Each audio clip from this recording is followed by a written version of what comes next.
The Bible tells us here in Revelation chapter 12, there was war in heaven, and this was in the when?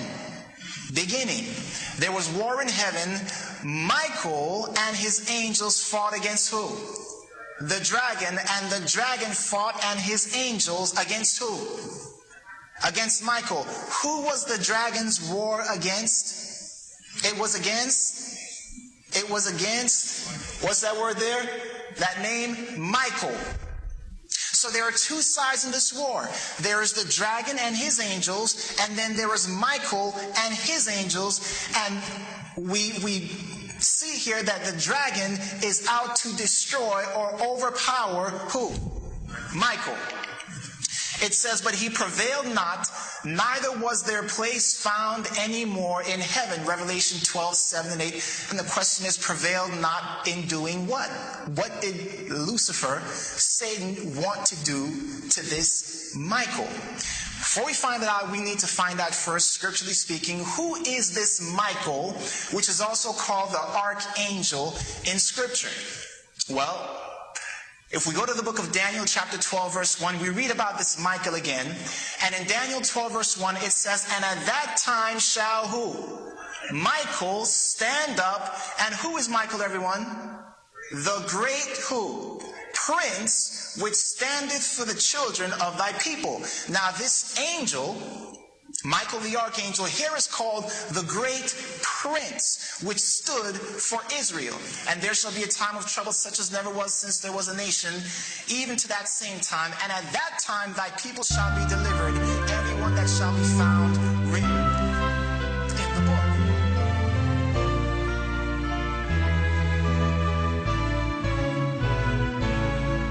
book. Once in your life, you're blind, bruh. Something you miss turned your world around, and next thing you know, you're burning, falling down. Wake up and everyone's past you, even though you're the one that put them all down. Wondering to yourself, hey, why am I bound? Niggas get chalked from the heart when we spark in the brick city. You know it's real, nigga. My niggas crazy. My niggas crazy, but they true, all of them. Niggas get chalked from the heart when we spark in the brick city, The best that you can do, the best that you can do is spark a dub, show some love. These leaders, they do as they please it. All of our lives are masters' toys. Deep in their hearts, they're just, man is just a boy. While we're living our lives one day from another, they're having themselves a really good time, laughing about the way they're controlling the seas. Niggas get chalked from the heart when we spark in the brick city. You know it's real, nigga. My niggas crazy. My niggas crazy, but they true, all of them. Niggas get chalked from the heart when we spark in the brick city, The best that you can do, the best that you can do is spark a dub, show some love. My brothers are sleeping giants. The attitudes they carry away defiant. Respect for the cops and authority is at a minimum.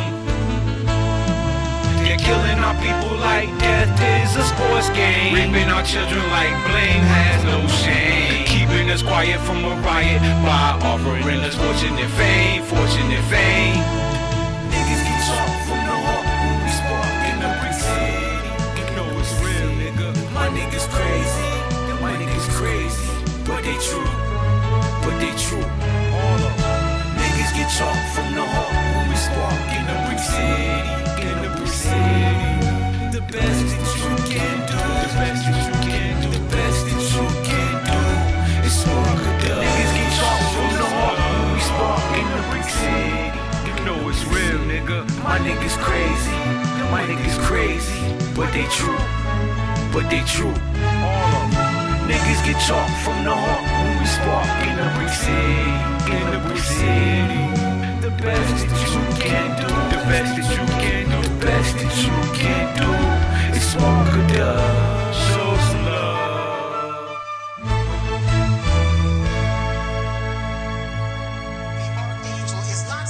Jesus was a created being. It's simply saying he is the highest of all what? Of all messengers. Notice Malachi 3 verse 1, behold, I will send my messenger, and he shall prepare the way before me, and who? The Lord whom you seek shall suddenly come to his temple. Even the messenger, and guess what the Hebrew word is for that word messenger, which is describing the Lord? Malak. The Hebrew word for angel. So it calls here Christ the messenger or the angel of the covenant whom you delight in. Behold, he shall come, say the Lord of hosts, according to Malachi 3 verse 1. So again, very simply speaking, when the Bible calls Michael the archangel, it's simply saying that he is the highest of all messengers. Jesus Christ is not a created being. What did I say? He is not a created being. He himself, life is in him. He was not created, but the Bible calls him the highest of all messengers. Now that we understand who Michael is, when the Bible says that the dragon, his war was against Michael, we understand then that his war was against who? Jesus. Satan and his angels were warring against Jesus and his angels. BuzzFeed dug up an old quote from Donald Trump talking about a large-scale terror attack 19 months before 9/11. In his 2000 book, The America We Deserve, Trump wrote, I really am convinced we're in danger of the sort of terrorist attacks that will make the bombing of the 1993 Trade Center look like little kids playing with firecrackers. Trump also mentioned the mastermind of the attack, writing, quote, one day we're told that a shadowy figure with no fixed address named Osama bin Laden is public enemy number one, and U.S. jet fighters lay waste to his camp in Afghanistan. He escapes back under some rock, and a few news cycles later, it's on to a new enemy and a new crisis. Folks, you would not believe the angry email flooding my inbox insisting that the Ku Klux Klan is not a left-wing organization. More specifically, it was over a photo of the 1924 Democrat Convention arrayed with Klan members. The left hates having to admit this and works hard lying about and revising history. To understand the truth, let's start a few years before this convention. The Birth of a Nation was a film released on February 8, 1915.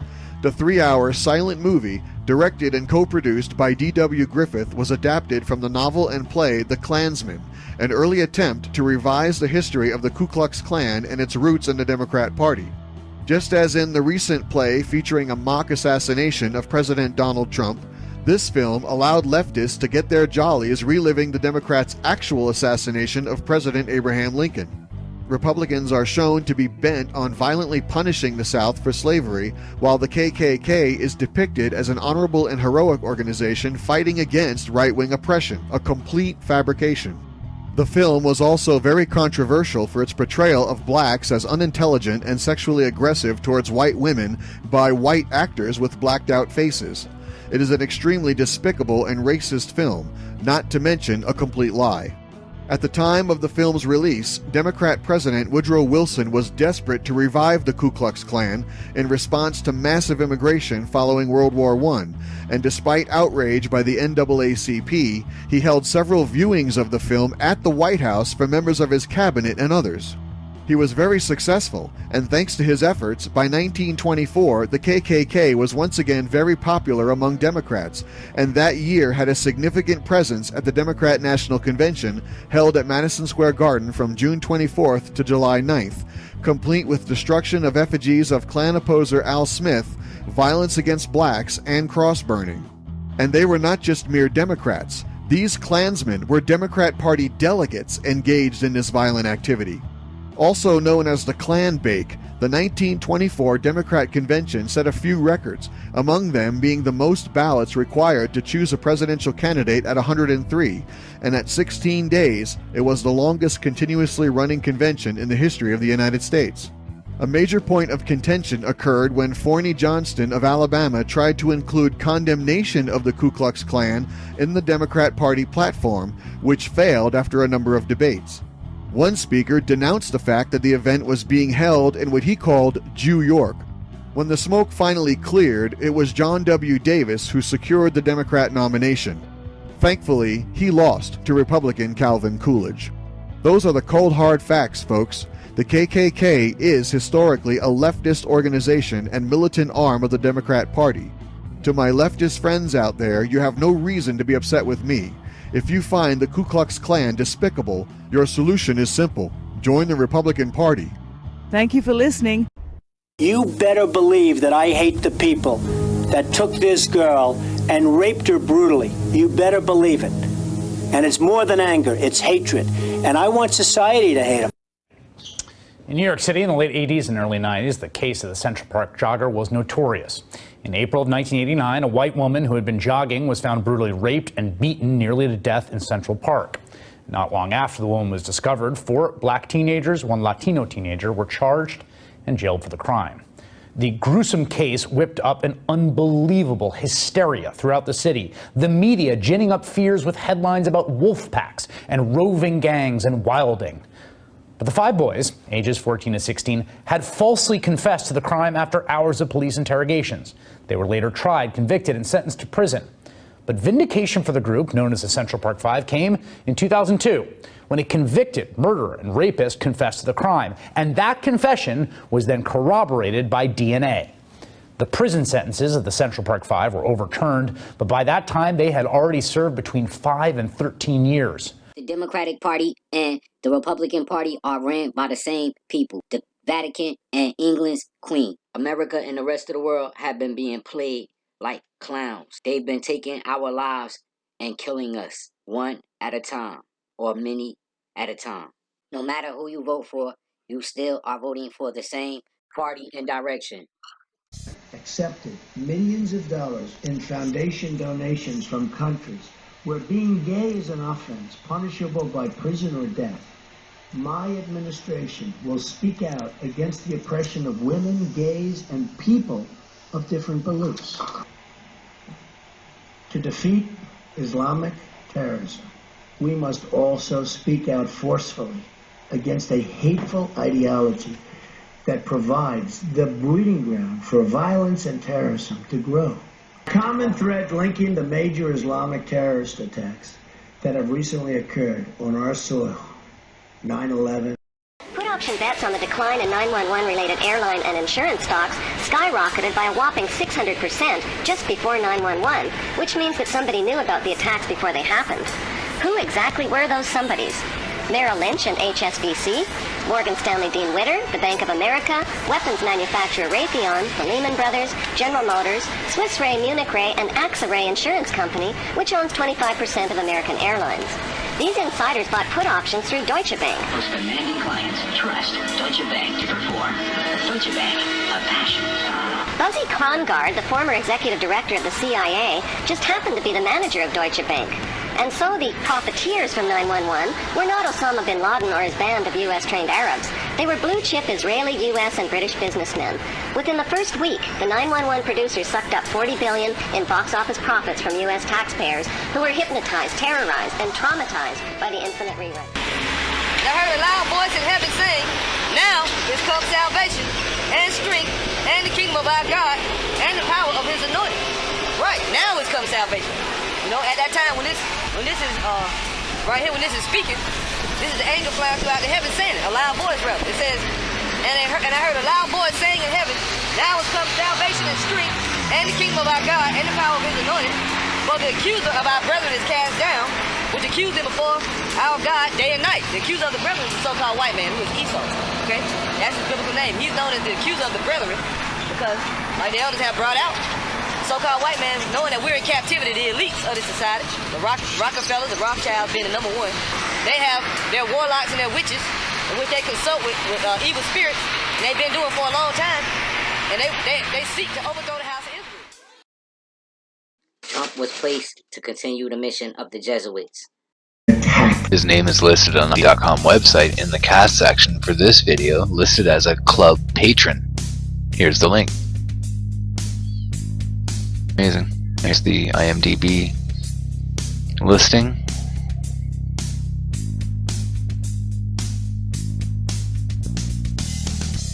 There's him. Spirit of Orlando. He's a star in Spirit of Orlando Shooting Up. Did you see Lou Bourbono? One of his videos was Spirit of Orlando Shooting Up 2015. That's pretty weird. It's a music video. It's pretty lame, but the title is strange because of this shooting happened. Agree more. Let's go see Spirit of Orlando Shooting Up 2015. Swing the pendulum to absolute liberalism in every sphere, and then you let it go and let it swing to the other side so that you can get exactly what you want. Obama is the one who said the future must not belong to those who slander the Prophet of Islam. Now, if you look at the web pages, there's so much conjecture as to whether the man was perhaps a clandestine Muslim. And there are pictures of his ring, which tends to be Islamic, and there are pictures of him in Islamic dress, and many, many statements to this effect. And if you look at the administration, many high officials are of the Muslim faith. So it seems as if America was being taken away from its Christian roots and swung in another direction. But prophecy said that the second beast, the United States of America, would implement legislation that would further the first beast, which is Catholicism.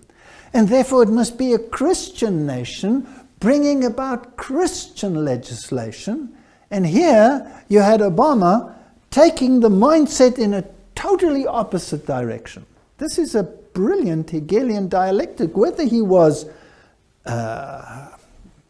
knew about what he was doing, whether he did it consciously, or whether he did it subconsciously is irrelevant. The fact of the matter is, this is what has happened. I believe, of course, that the insider elite is pretty clued up as to what the agenda is, but nevertheless, one can leave open the option that they might have done it unknowingly. But this was the legacy. And now, with the Trump administration, we are going to probably see the pendulum swing. Catholic Herald, Obama calls for world leaders to heed Pope Francis's message. The President of the United States said he wants fellow world leaders to reflect on Pope Francis' encyclical talking about the environment. So you have this dichotomy of thought. On the one hand, you have this movement towards a totally different religious system, and on the other hand, you have this underpinning of the papal system. And under his leadership, you had the visit of Pope Francis, where he went through the entire procedure almost like a president of the world being inaugurated, speaking from the balcony, which is a step higher than any of the presidents have done. So you have this dichotomy of thought. You have, on the one hand, the appearance that it's moving in this direction, and on the other hand, the realities of the laws that it's moving in another direction. And then you had the two opponents. You had the one standing for the principles of the right, the other one standing for the principles on the left, and it was a vicious campaign. Now, is this a dialectic, a Hegelian dialectic? Is this a game of good cop, bad cop, or two ideologies which are to undergo pendulum swing? Well, let's have a look at some of the facts without judging any of the individuals and see whether we can come up with some form of conclusion.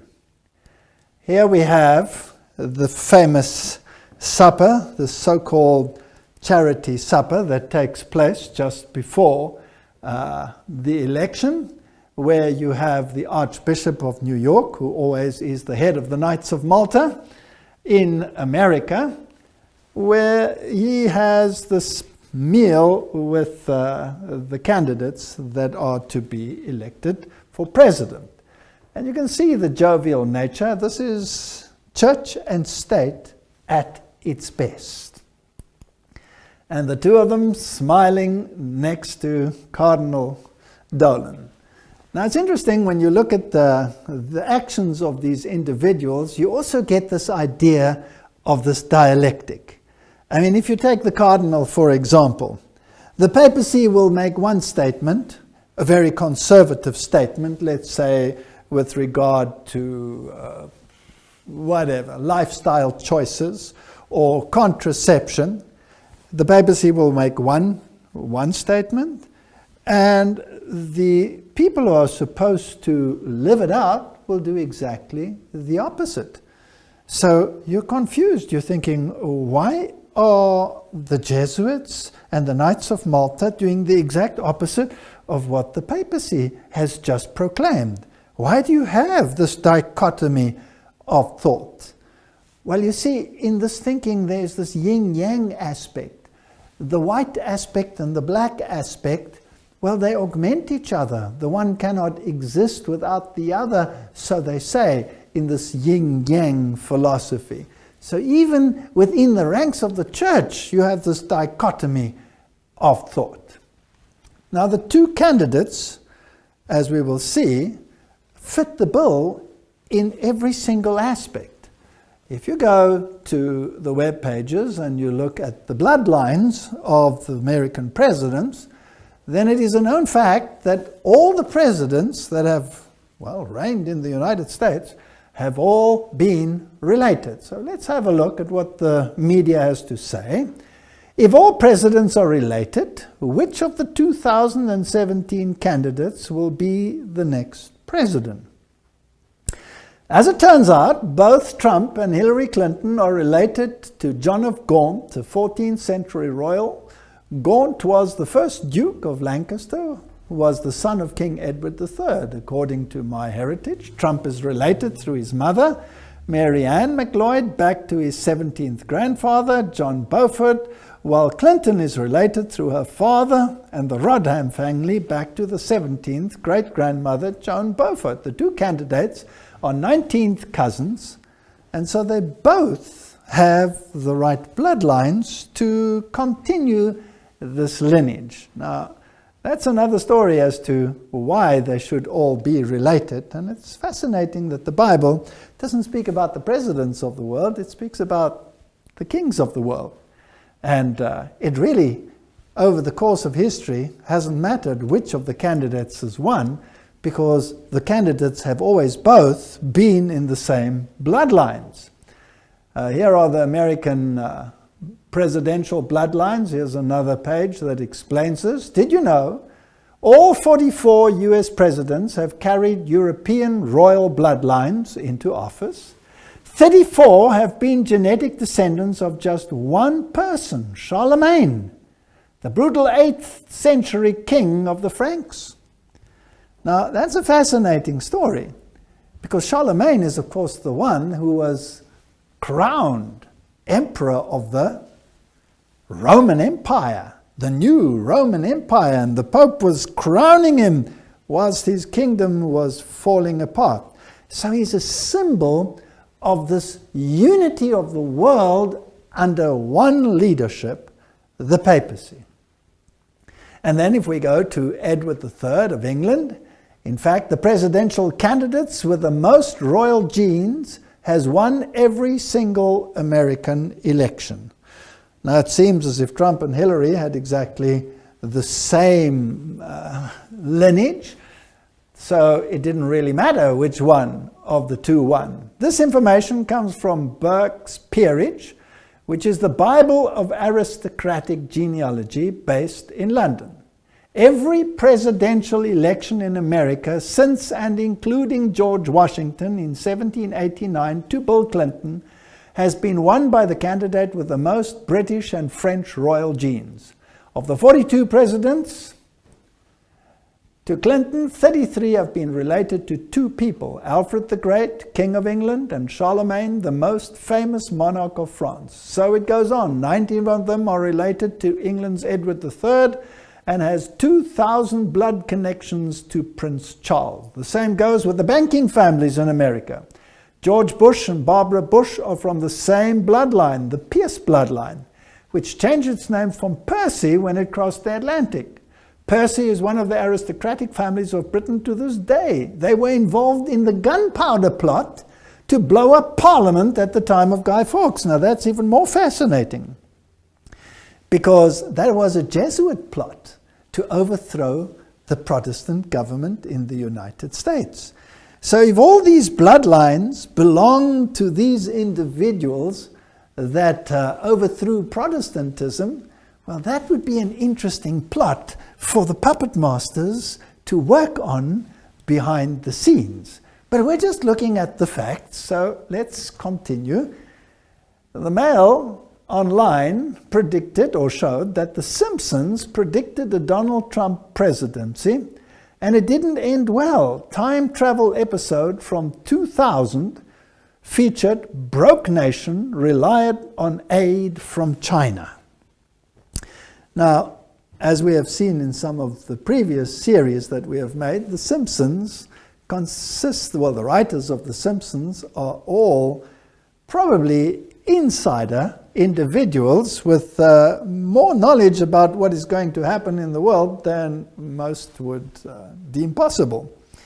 And as some candidates have said in the past, if something works out the way that it has worked out, it works out that way because it was planned that way.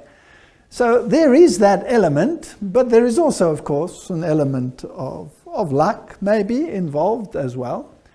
Now, The Simpsons generally use many esoteric symbols in their productions, and they have been extremely accurate on a number of issues and have predicted many things that seemed unlikely or impossible years in advance. 9/11 being a case in point, the destructive events in the United States, and in their particular little issues, 16 years before this presidential election, they showed their character in the same dress as Hillary Clinton would be wearing, including the necklace, including the earrings, and that's rather fascinating. It's interesting that she actually wins the next election, but according to their scenario, Donald Trump would win the current election. So that's rather fascinating, and some of the statements and the ideologies that were contrasted there are, well, very strange to say the least. This comes from the year 2000, and they show Trump in his red tie and his jacket between the flags, and this happened in reality. So they're pretty accurate. But it gets even more bizarre because they show that Trump, that's in 2000, greeting the people in Trump Towers, going down the escalator, raising his hand, and again he has the red tie and the suit on. And reality, 2015, Trump greeting the crowds, going down the escalator of Trump Towers. I mean, it's pretty accurate. It's pretty sharp. Now, whether this is pure coincidence or whether it is not is actually irrelevant. Some of the more bizarre ones, rather interesting, are the maps that we will see in a moment. And you can see their character here saying, oh no, it's actually come true.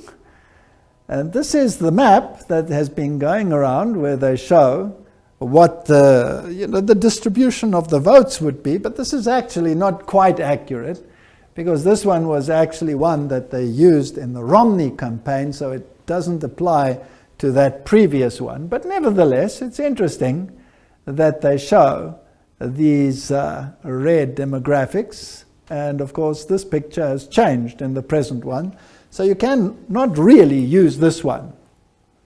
Now let's have a look at some other facts, because what we are interested in is prophecy and not the games and the dialectics that are being played in this world. The National Catholic Reporter tells us that Mike Pence, who is going to be the Vice President of the United States, which is a very, very powerful figure, is a born-again evangelical Catholic. And the web pages in the world tell us this very thing.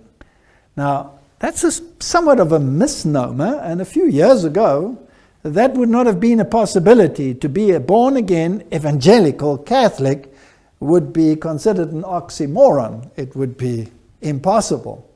In my youth, that would have been impossible. But the religious landscape has changed, and there's been such a merging of Catholicism and Protestantism that this contradiction in terms is today a common reality. So, a born-again evangelical Catholic. They say that he was a rather dedicated Catholic, Mike Pence. He was an altar boy and very dedicated. And what about Donald Trump? Well, Donald Trump attended an Ivy League school, so let's ask the Washington Post something about his background. When he was young, he went to the private Kew Forest School in Forest Hills, Queens, where his father, Frederick, a very wealthy real estate developer, was on the governing board. Behavior problems led Donald's exit from the school, at which point he was sent to New York Military Academy at the age of 13 by his parents, and who hoped the discipline of the school would channel his energy in a positive manner. He did well there and went to Fordham University, a Jesuit school in the Bronx. So Donald Trump tries to downplay his Fordham experience and rather to upplay his later experiences. And then he went to the University of Pennsylvania and studied economics for 2 years. So he did attend a Jesuit school, which is interesting and just one of the facts. Now let's go back to Mike Pence again. Postmodern evangelical Catholic conservative. But Pence is also very much a creation of the last half century of American political religious life. Born and raised Catholic, he became a Catholic youth minister and reportedly wanted to be a priest. But according to interviews, Pence has given over the years, interestingly, has more recently declined to talk specifically about his spiritual evolution. While in college from 1978 to 81, he began blending his Catholicism with evangelical Protestantism. I made a commitment to Christ, Pence said. I'm a born-again evangelical Catholic. So here we have a Catholic vice president who is in a position to reach out to evangelicals. Now it's fascinating that the other side, of course, had chosen Tim Kaine as their vice president. And the two met in debate, and apparently Mike Pence was the stronger candidate in that debate, or so they say. But nevertheless, would have made any difference, because both of these are Catholic gentlemen.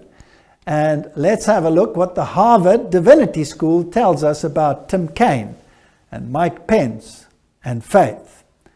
It says that Kaine was educated at a Jesuit high school and has been influenced throughout his life by Jesuits.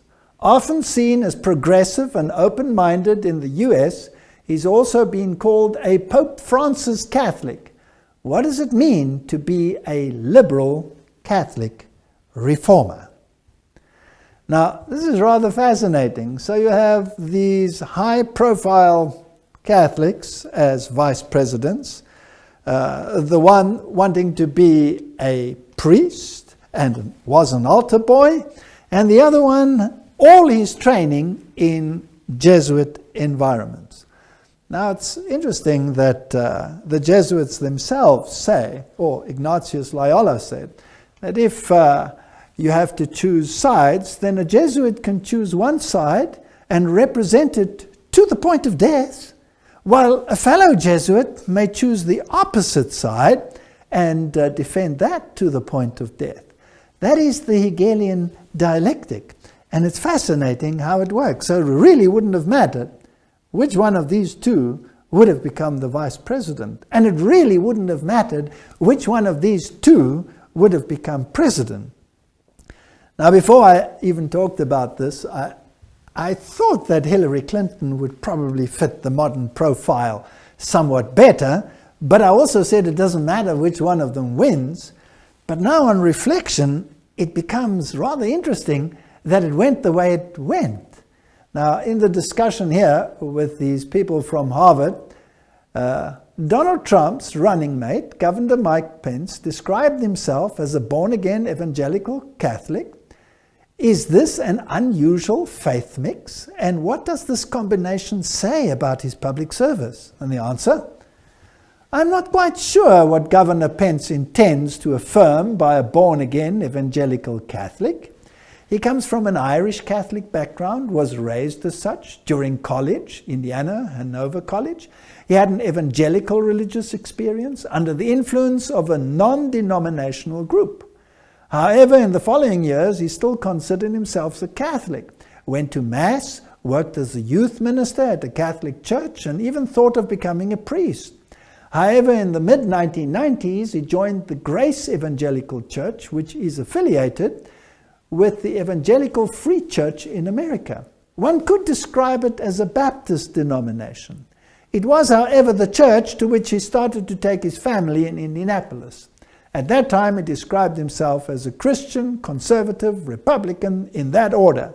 In this description, the word Catholic was not present. So, when we look at these two, they are both capable of fulfilling the prophetic agenda. Pope Francis calls for unity between evangelicals, Catholics, and he said that division is the work of the devil. So they had to be brought together. So Pence is actually the perfect one, because he is both Catholic and evangelical and can bring them together. Pope Francis has called for unity amongst evangelicals, Catholics, and Christians from other denominations, emphasizing that we are one in Christ and warning that division between the groups is the work of the devil. The division is the work of the father of lies, the father of discord, who does everything possible to keep us divided, Francis said in a video message to a gathering sponsored by the John 17 movement. Now, the John 17 movement was a movement to gather all the evangelicals under one umbrella, under the papacy, or together with the papacy. Charisma News gives a very interesting insight. It tells us that Kenneth Copeland laid hands on Donald Trump and prayed over him. This is fascinating. Well, Charisma News is a very prominent journal. Earlier this month, we reported how Paula White set up an invitation-only meeting between the Republican presidential candidate Donald Trump and evangelical pastors. That meeting happened this week, and plenty of Pentecostals were there to lay hands on the billionaire, make declarations of his life, and pray. Beyond Paula White, also present were Kenneth and Gloria Copeland, and then another whole host of very prominent evangelical leaders. Where is this heading towards? Are we heading towards a union of church and state? Now, what is Donald Trump? Well, let's have a look. Religious News Services says, is Donald Trump now a born-again Christian? And when I read what the journal Christianity Today had to say about Donald Trump, about his remarks and his anti-woman statements and his wild statements, then they were, well, less than pleased, it seems. And now, afterwards, they're all scattering and trying to come together on these issues. Donald Trump has described himself as a Presbyterian and Protestant. a Sunday church person, which is very fascinating, and a collector of Bibles. Now, the presumptive Republican presidential nominee reportedly can add born-again Christian to that list too, according to one of the members of Trump's new evangelical advisory board. So here you have a Sunday-keeping Protestant. Now, if you're going to reach out to the religious community and bring them together, wouldn't it be interesting if the Protestant reaches out to the Catholics and the Catholics reaches out to the Protestants? Then you would have a perfect mix. But I found this rather interesting and an interesting mix, because by some of his statements, it is hard to imagine that all of this is, perfect truth. Now, this was the statement that Donald Trump made to the Catholic world. Catholics are an important part of the American story. America has been strengthened by hardworking Catholics. From New York to California, the Catholic story is truly unique, and it's a great story. From marching for civil rights to educating millions of children, serving the poor, and helping define the pro-life movement, clergy and lay Catholics across the country have made countless contributions to the American success and the American success story. Washington politicians have been hostile to the church. They have been hostile to Catholics. They have been hostile to the members of Catholicism. My administration will stand side by side with the American Catholics to promote the values we all share as Christians and Americans. God bless you. God bless the United States of America. We will make America great again. So there you have Donald Trump reaching out to the Catholic community. A Protestant, born again Protestant. And on the other hand, you have Mike Pence, who said, I'm a Christian, conservative, and Republican in that order, and left out the little fact that he was thoroughly Catholic. Let's listen to what he had to say. Greetings, I'm Governor Mike Pence. It's my honor this year to serve as the Republican nominee for Vice President of the United States with my running mate, Donald Trump. I'm grateful to be able to join you, if only by videotape, but I'm not sure how they introduce me. The introduction I prefer is pretty short. I'm a Christian, a conservative, and a Republican in that order. And really, it's as a fellow believer that I'm particularly honored to be able to address you today. I know every one of us has our own story about how we came to faith. For me, I was raised in a family where faith was important. Church on Sunday, grace before dinner. But my faith became my own when I made a personal decision to trust Jesus Christ during the spring of my freshman year in college. That night, my heart was literally broken wide, with gratitude and with joy, when I came to realize that what happened on the cross, in some small measure, actually happened for me. And I know all of you in the room share that same passion and that same sense of gratitude for what was done on our behalf. Years later, my faith has been tested, relied on more times than I could possibly count. All I know for sure today is I need him more than ever. And he's really the center of my life and the center of my family's life. God's love really eclipses our failings, and as always, he's been a source of renewal and strengthening for this nation and for people of faith throughout our history. In these troubled times, I believe we stand at a turning point, when those who cherish faith, those who cherish freedom, those who cherish the sanctity of life and all the liberties enshrined in our Constitution should step forward and heed the call to action. I joined Donald Trump on the Republican ticket because I believe he has the right leadership and the right vision to make America great again. President Donald Trump will appoint justices to the Supreme Court who will uphold our Constitution and the rights of the unborn. Donald Trump will also sign into law legislation that will free up the voices of faith all across this country by repealing what's come to be known as the Johnson Amendment. The Johnson Amendment's literally been on the books since the 1950s, and it essentially threatens tax-exempt organizations and churches with losing their tax status if they speak out on important issues facing the nation from the pulpit. Donald Trump and I are both committed to work with renewed Republican majorities in the House and the Senate to repeal the Johnson Amendment once and for all. You know, the truth is that a careful study of American history has shown that the strength of our nation has come from our communities of faith. Throughout our history, it's been the voices of faith that more often than not have driven our nation to a more perfect union. It was the pulpits around the American founding that thundered against the tyranny of King George. It was the pulpits around America that spoke of the evils of slavery and brought an end to the scourge of slavery in America, even through a great civil conflict. And it was voices of faith and communities of faith that transformed our nation through the civil rights movement in our own lifetime, and we're a better nation for it. The choice today for all of us, though, could not be more clear. I've never seen a more dramatic choice in a national election in my lifetime. I truly do believe we're come to a time for choosing. And I think it's a time in the life of our nation when people who cherish life, when people who cherish our liberties, when people who cherish the great traditions that are enshrined in our Constitution should come together and support Donald Trump and our agenda to make America great again.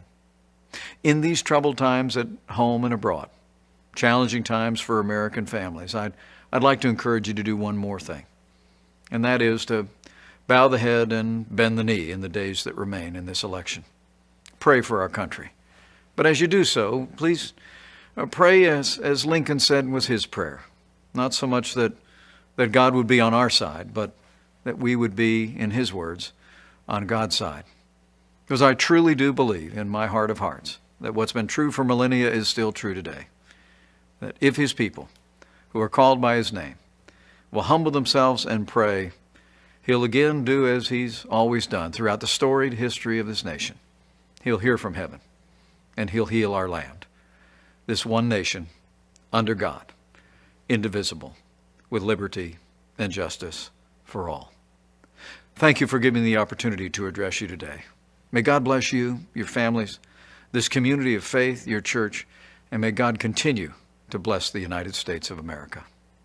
Imagine being born to die in the world of sin. The God you believed in and devil was friends. Playing beg and save with the masses of kins. Passing out death sentences for sins. When it come to getting robbed for your money is friends. Sent by Satan, the evilest of jinn. Pen is wet palm, black Bible the skin. Copy, not write it, instead rewritten. Distributed, diluted, it's a sin if disputed. The knowledge of truth, yes it must be uprooted. Confusion, division, no other decision. No humans move without my permission. Airstrike on Gaza if they don't listen. We'll kill them all while they keep on fishing. Switching regimes, divisions of mission. Who's aware and obedient, giving them pinch. If willing to work permanent extension. If it's a problem, media lynch. This conversation here never was meant. You never seen me in your life, it's ascension. Follow these rules, keep playing these fools. Your position in life is a powerful tool. Don't listen to red, blue, elephant, mule. They only want war using hate as the fuel. Heavenly bound Babylonian rule. They call me the ark, but I'm really drop jewel. You wanna accuse my brother, reap my mother, kill my father, tell my sister you love her. You wanna accuse my brother, reap my mother, kill my father, tell my sister you love her. You wanna accuse my brother, reap my mother, kill my father, tell my sister you love her. You wanna accuse my brother, reap my mother, kill my father, tell my sister you love her. What's wrong with him? Get caught at it.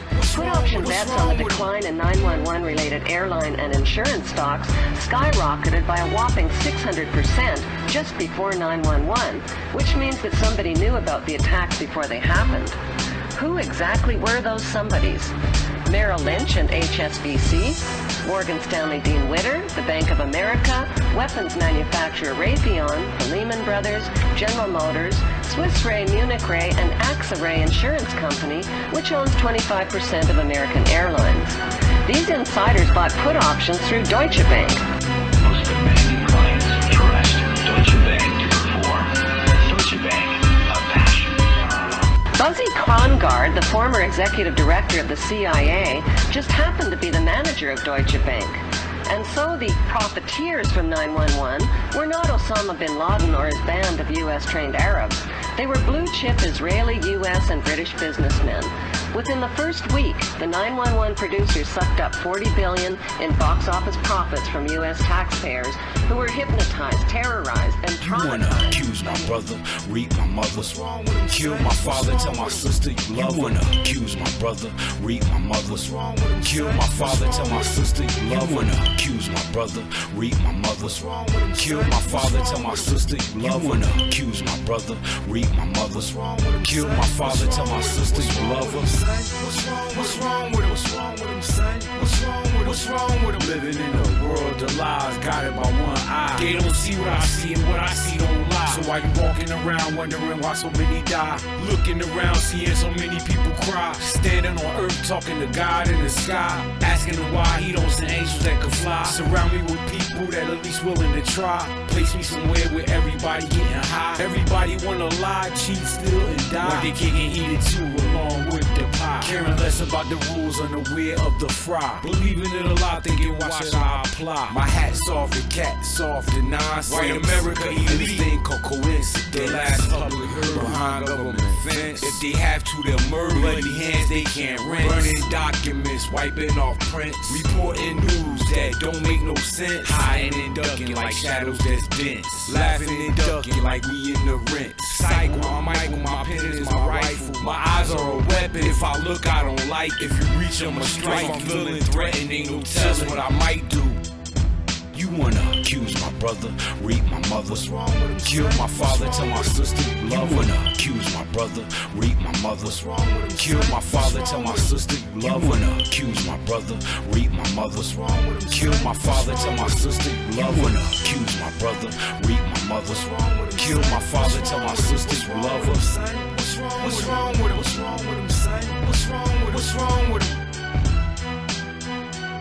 You wanna accuse my brother, read my mother's wrong with him, kill my father, tell my sister you love her. You wanna accuse my brother, read my mother's wrong with him, kill my father, tell my sister you love her. You wanna accuse my brother, read my mother's wrong with him, kill my father, tell my sister you love her. You wanna accuse my brother, read my mother's wrong with him, kill my father, tell my sister you love her. What's wrong with him?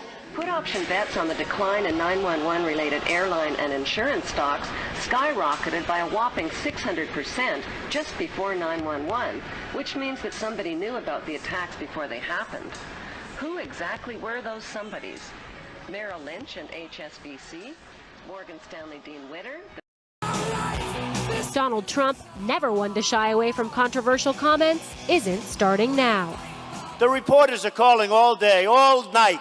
They want to find out, did Trump make a mistake? Now, Trump is saying he watched from his Manhattan apartment as people jumped from the Twin Towers on 9/11. I have a window in my apartment that specifically was aimed at the World Trade Center because of the beauty of the whole downtown Manhattan.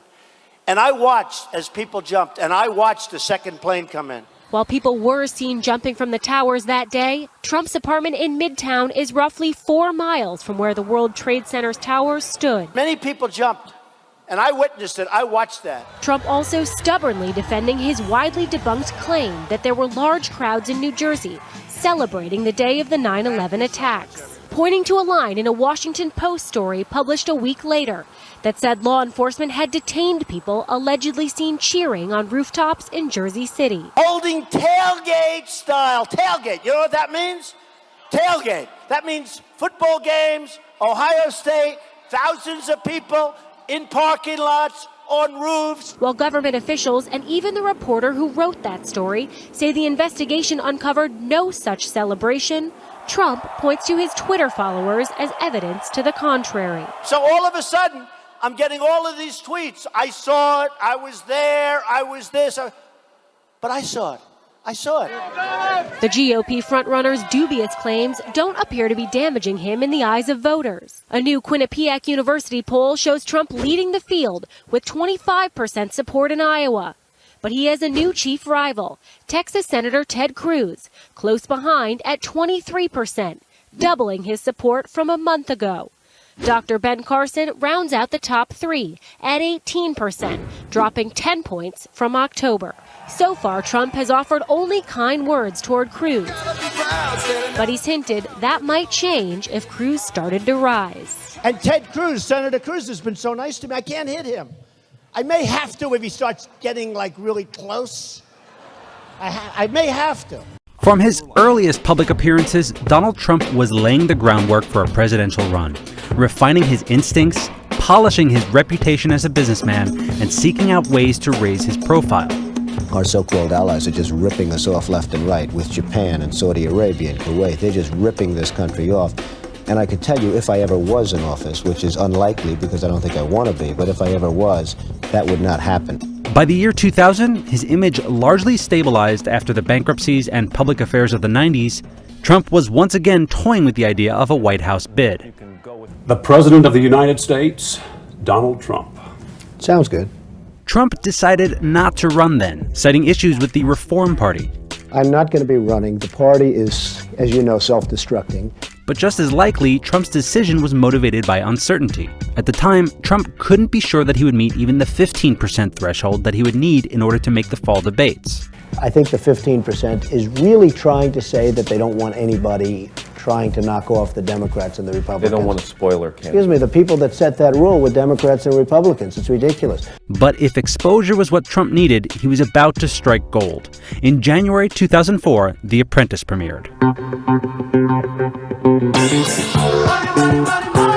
At first, Trump didn't realize what a phenomenon the show would be. The new reality TV series The Apprentice brings together 20 ambitious contestants hoping to survive in New York's corporate jungle. Donald Trump and Mark Burnett, good morning. Nice to see you guys. Hello, Katie. Why?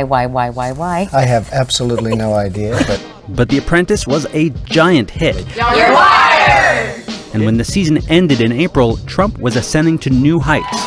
At a bar in Chicago, the hometown of the new Apprentice, it sounded as loud as a Cubs victory party. The Apprentice portrayed Donald Trump in the most flattering possible light. As the host of the show, Trump came across like an able commander, a morally strong but fair leader, and a tycoon who couldn't fail. Doesn't you know, I've always got a lot of attention. This is getting a little ridiculous, and I had no idea it was going to do this. Come on. Katie, don't get started with me. They told me you were going to be nice today. Trump the man wasn't the only beneficiary of the show. Trump the brand was featured prominently, from Trump bottled water to the troublesome Atlantic City casino, the Trump Taj Mahal. Well, he may have a hit show right here on NBC and plenty of money in the bank, but Donald Trump's hotels and casino resorts are in deep debt to the tune of nearly $2 billion. The casinos make less than 1% of my empire, so to speak. I mean, it's a small, relatively small investment for me. The Apprentice was immediately renewed, and Trump's popularity was at its peak. Donald Trump is calling for a redesign of the World Trade Center site to, in effect, rebuild the Twin Towers, making them 1 foot taller than the originals. He soon married longtime girlfriend Melania Knauss at a celebrity-packed wedding. Who was the most glamorous guest in your view? Well, I would say, you had Anna Wintour there and Andre Leontali from Vogue, who were terrific people, and Hillary Clinton looked fantastic. And the show opened up new licensing deals for Trump, and it validated his strategy of branding over building. He's the dean of his own university. Being tasty for just $1. I have to say hello to my boss. You might have met your match here. And by the end of the year, he was back to talking about the White House. I will run. Next time. Taking cameras with him to vote in the presidential election. Though Trump had some trouble finding his polling place. Oh, why? Do I have to go to a different place, actually? Yeah. There's a little drama at the polling booth. We like Do me a that. favor, double check. We have the paperwork. Double check. They don't have it here either. You believe me? They don't have it in this book. He's not in my book either. I have a feeling this one's not going to work either. I do too. Hi, fellas. How are you? You have my name here? 25. Well, I'm going to fill out the absentee ballot. Come on, Billy, let's go. On The Apprentice, Trump embraced his new persona. Gone was his habit of picking fights or threatening lawsuits. But off-screen, Trump kept his knives sharp. When Martha Stewart signed up for a daytime version of The Apprentice that would quickly be canceled, Trump couldn't hold his fire. Honestly, it's like two kids in a sandbox. What's going on Well, no, here? it's Couldn't you not. take the It's- high road? Okay, Do you want me to say I apologize? I won't. Despite 14 seasons of The Apprentice and its spin-off Celebrity Apprentice, Trump was eager to keep up the impression that he was, first and foremost, a developer. Throughout the 2000s, more and more Trump-branded buildings went up around the world, And in 2007, he unveiled his newest trophy tower, a hotel in Dubai. That property's incredible, just reading about it. What is it per square foot? I think architecturally it's going to be one of the most beautiful buildings anywhere in the world. It's special, and Dubai is a special place. And By 2009, it was canceled due to the global financial collapse. But beginning back in the late 90s, Trump had started purchasing golf courses. And reports indicate that he's been able to earn a surprisingly high rate of return for these investments. What did it cost you to build this? The total cost was about $55 million. But by and large, the era of constructing his own buildings was coming to an end, especially at home in New York. The last time Trump's company put up a new building in Manhattan was 2001. And despite the hype around The Apprentice, the last time anyone paid Trump to put his name on a New York City building was in 2007. You have to be very smart. You have to know your subject. You can never have somebody so smart that he's smarter than you. You have to be the smart one. But that sounds like you surround yourself with stupid people. No, you just have to be very smart people. It wasn't until the end of the decade that Trump was ready to finally enter politics, combining all the tools he'd been honing, the public feuds, the obfuscation, and his deft handling of the media. The world laughs at us. They won't be laughing if I'm president. If I decide to run, and that's a big decision for me, including the fact, frankly, that I would have to give up one of the most successful shows on television, which is a lot of money and a lot of prestige and a lot of power. Despite years of public pining for the White House, Trump's first real entry into politics didn't go quite as planned. Trump targeted President Obama's background, a subject that Trump insisted was a legitimate topic. We'll have to see what, perhaps it's going to say Hawaii. Perhaps it's going to say Kenya. But Trump's critics described as conspiratorial and racist. Obviously, we all know about your credentials and breadth of experience. For example, no, seriously, just recently, in an episode of Celebrity Apprentice, you fired Gary Busey. And these are the kind of decisions that would keep me up at night. Trump didn't back down despite the public scolding, but his biggest mistake in that first foray might have just been picking a fight with somebody with a bigger bully pulpit than a reality TV show.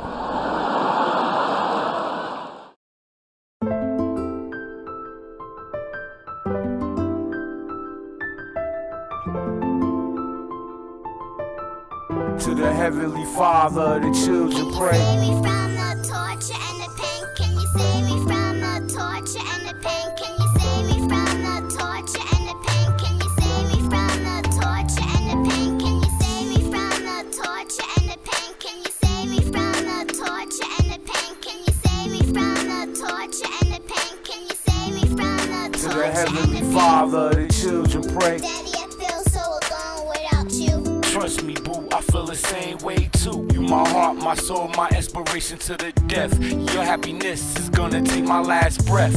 Pain we share, it's like the world don't care. Life without you seems so unfair. I'ma try till I die, so fly, hit the sky. For me to be out of your life, life is a lie. No law, no rule could be used as a tool. No want, no gain, no fame could play a fool. No church dessert, no ice cream in the school. No jail, no cell, no bail, no straw or pool can keep me away from the day that I pray. The children of life can every day play. Say what they wanna say, pray how they wanna pray, go where they wanna go, play how they wanna play. Capital misfits all on their back.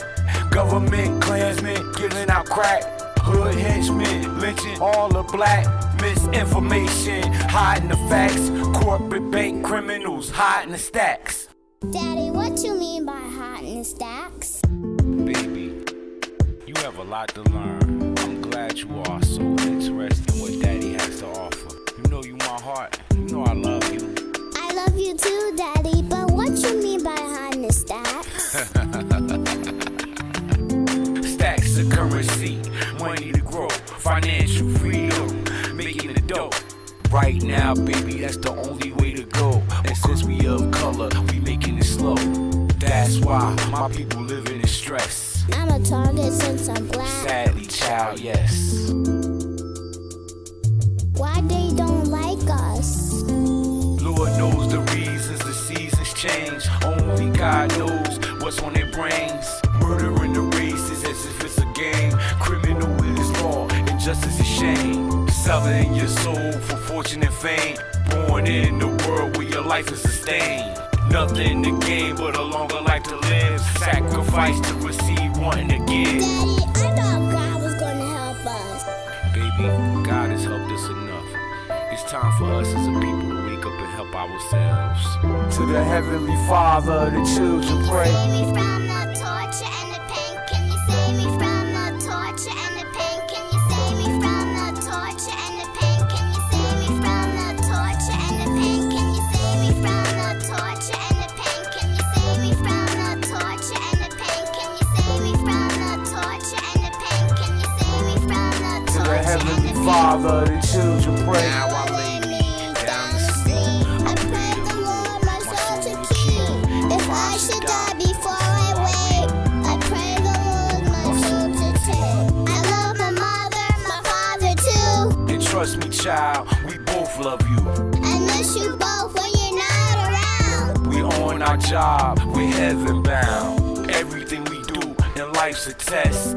Everywhere we go in life we stress. Life is living, love depressed. In a world where the image of death is blessed. Fake is real and more is less.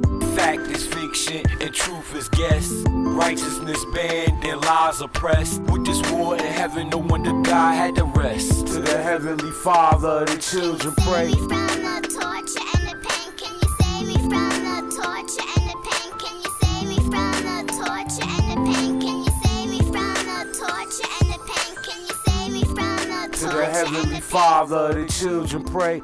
While Cory Booker runs for U.S. Senate, a spasm of violence has convulsed his city. Tonight, a few miles from downtown, a 14-year-old boy with a record of drug arrests was shot and killed. It was the 10th fatal shooting or stabbing in Newark in 10 days. It brought several hundred people to a City Hall rally. Another child dead, another child gone, another child, another family wrong, another sad song. And you keep killing me and killing me and killing me and killing me off. Another child. And you keep killing me and killing me and killing me and killing me off. Another child, another child.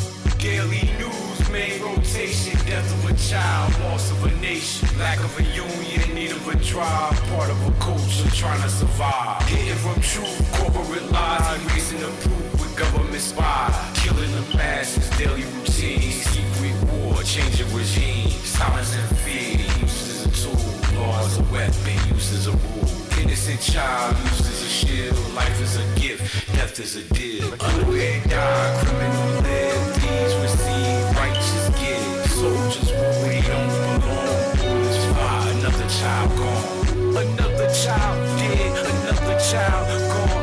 Another child, another family wrong, another sad song. And you keep killing me and killing me and killing me and killing me off. Another child. And you keep killing me and killing me and killing me and killing me off. Another child, another child. We hope and we pray, looking for signs. Work through the day with peace on our mind. Blind to the fact we're losing our lives, missing their children, husbands and wives, uncles and aunts, sisters and brothers, nieces and nephews, fathers and mothers. Uncover, discovering death is a lie, life is a truth. Open an eye, see what is real. Witness the fact, see how they kill. Majority black, label is minor, killers on sight, hating the truth. Life is your right, thou shalt not kill.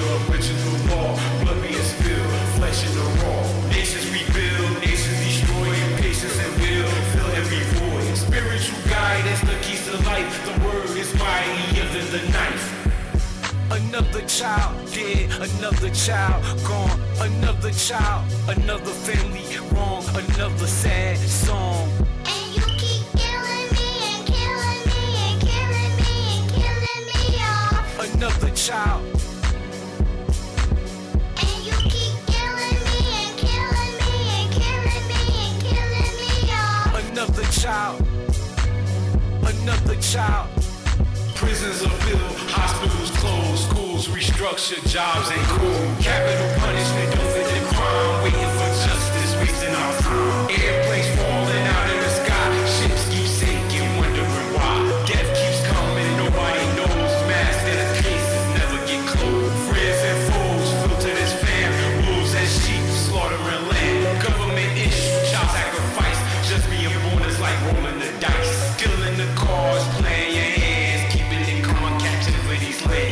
giant leap. Can't say for mankind. My guys talk to you, they fuck with their mind. So please do not sleep, judge or act blind. I know you can see my children are dying. Another child dead, another child gone, another child, another family wrong, another sad song. And you keep killing me and killing me and killing me and killing me off. Another child. And you keep killing me and killing me and killing me and Organized by Councilman and mayoral child. candidate Ross Baraka. We need the mayor to convene a meeting of the state police, the county police, Newark police. Baraka said the rally was not intended as criticism of Mayor Booker, but that didn't prevent other speakers from taking a few swipes at him. Unfortunately, in New Jersey, in the city of Newark, we have not had a leader that really cared or was in charge of the city for a long time. Now, I'm saying that because it's real.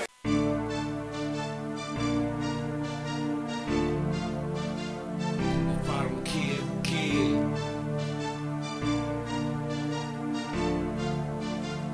If I don't care, who cares?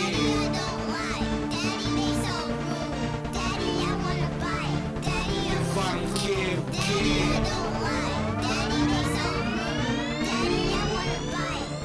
If I don't care, who cares?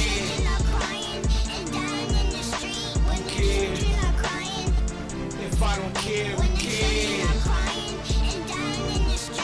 A world when the war got the way wide open. If you allow me to show you why you hoping. Scoping for an outlet or someone to blame. Unbeneficial as a man, brings so much shame.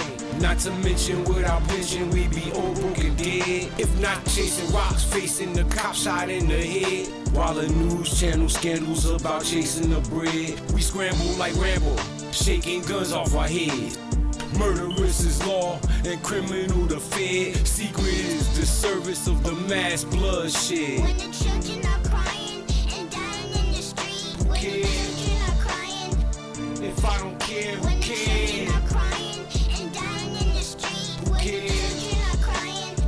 If I don't care, who Daddy, cares? I don't like. Daddy, they so rude.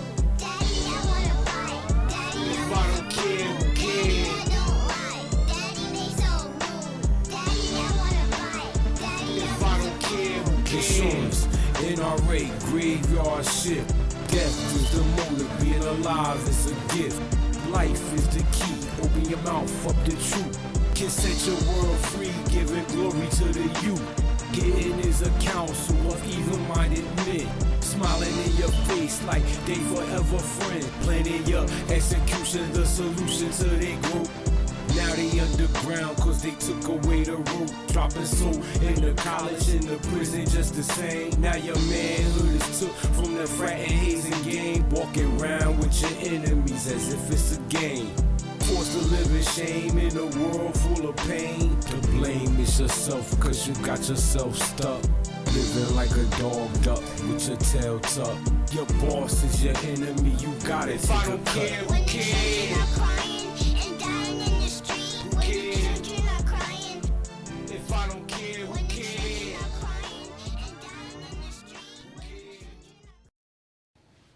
Nun, liebe Zuschauer, schalten wir nach New York zu unserem Reporter Stefan Bachenheimer. Und er hat einen Gesprächspartner. Sie werden ihn auf den ersten Blick erkennen. Es ist Donald Trump. Ja, guten Abend nach Berlin. Wir stehen hier ungefähr 4 Blocks vom World Trade Center entfernt, oder das, was davon übrig geblieben ist. Und neben mir steht Donald Trump. Donald Trump hat selber einige Gebäude in der Gegend. Ich werde ihn kurz dazu befragen. Mr. Trump, do you have any interest in the area down there that has been affected? I have a lot of property down there, but it was unfortunately affected by what happened to the World Trade Center. Ich habe eine Menge Gebäude dort unten, aber Gott sei Dank ist es von diesem Terroranschlag nicht in Mitleidenschaft gezogen worden. What's your biggest fear, Mr. Trump? Well, I just went to what they call Ground Zero. I've never seen anything like it. The devastation, the human life that's been just wasted for no reason whatsoever. It is a terrible scene. It's a terrible sight. But New York is a very strong and resilient, and they'll rebuild quickly. Ich habe noch nie so eine Verwüstung gesehen, ich habe noch nie so eine Verwüstung menschlichen Lebens gesehen, eine Verschwendung menschlichen Lebens, aber New York wird damit fertig werden mit so einem Terroranschlag.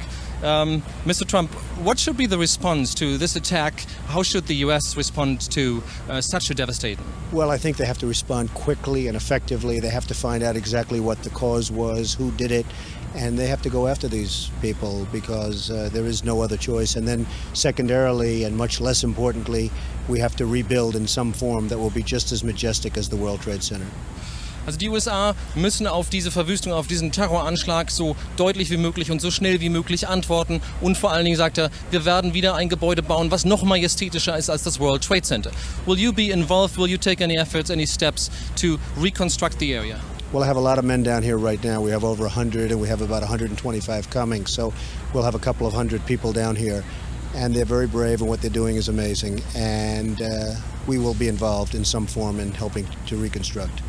Ich habe ihn gefragt, wird er mithelfen, diese Gegend wieder aufzubauen? Der sagt, er hat einige 100 Leute bereits dort und es ist erstaunlich, was sie bereits geleistet haben. What kind of cost would you estimate to rebuild this area? How much money has been lost in the attack? I would say $15 to $20 billion. You're talking billions and billions of dollars, and it's irreparable. But I really feel that the location is such and the importance of the monument is such that we have to rebuild. And again, not necessarily in the form of the two towers, but something has to be done that's very big and very majestic. Er sagt, ich habe ihn gefragt, wie viel wird es kosten, diese Gegend wieder aufzubauen. Er sagt, es wird Milliarden kosten, zweistellige Milliardenbeträge. Aber wir sollten es nicht so aufbauen wie das World Trade Center mit diesen beiden Türmen, sondern eine andere Form finden, etwas gleichsam Majestätisches. A lot of people ask, how is it possible that a Boeing plane would be able to destroy or two planes would be able to destroy the Twin Towers? Because they were constructed to withstand like a 707 attack. Well, it's tremendous power and tremendous heat.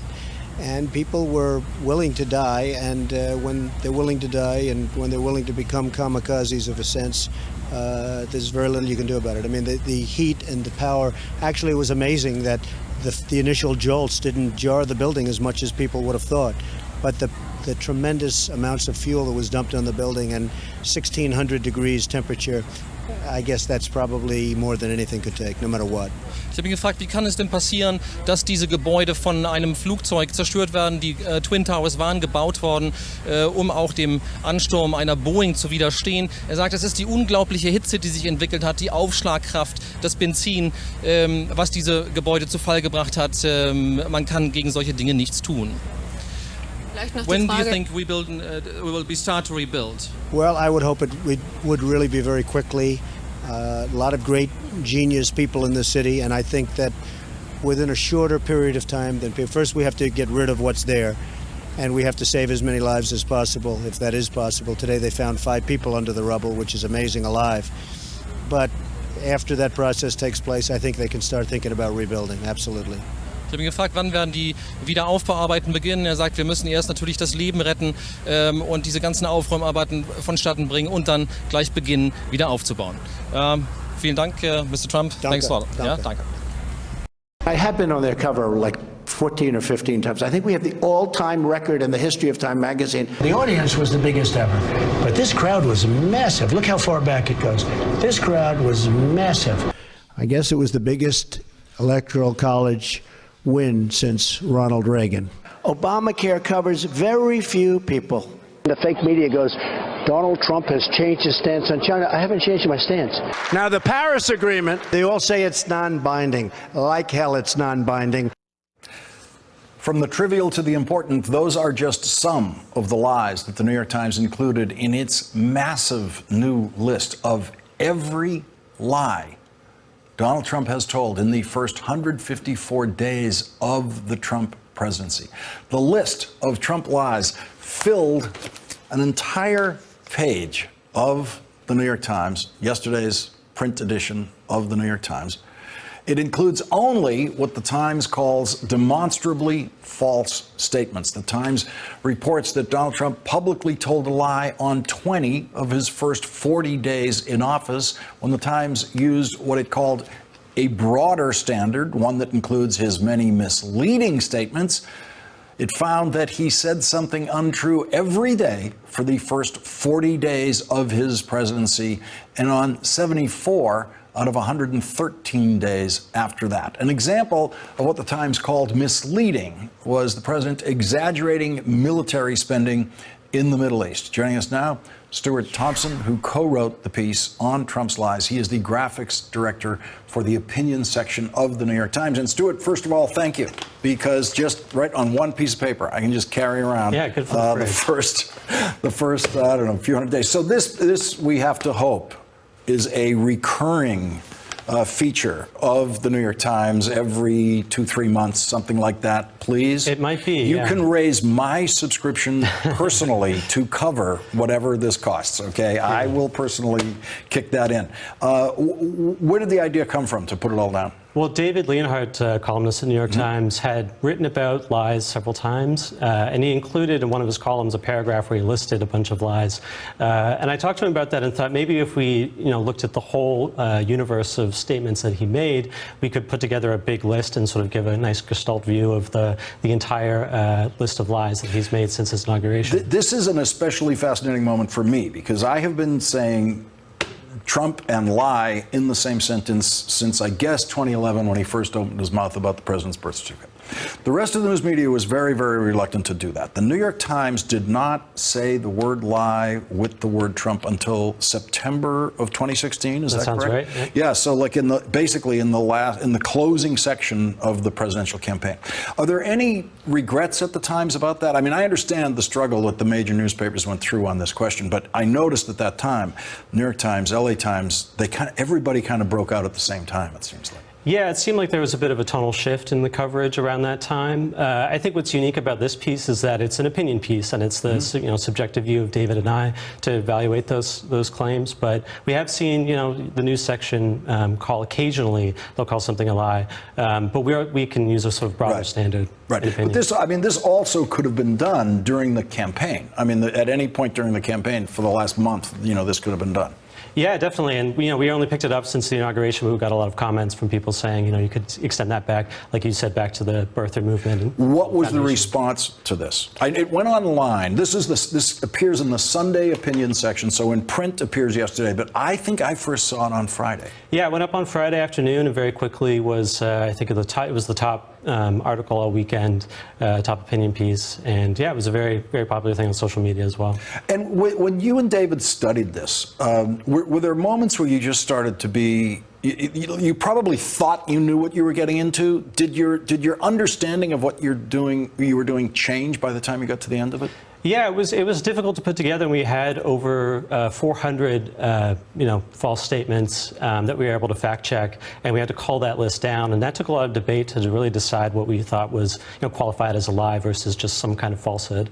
When you came across something where you thought, well, he might believe this. It's completely wrong. The Earth is flat, but he might believe the Earth is flat. What would you do with one of those? Yeah, I think that's sort of a theme of his lying. He doesn't necessarily know what the facts are, but in a traditional lie, you sort of willfully deceive people, but he's pretty flippant with the truth, so I think we were able to categorize a lot of those as lies. Stuart Thompson, it's public service. Trump lies. We've got to keep it going. And as I say, whatever you want to do to my personal subscription price to keep this going, go ahead. Thank you very much for joining us. Really appreciate it.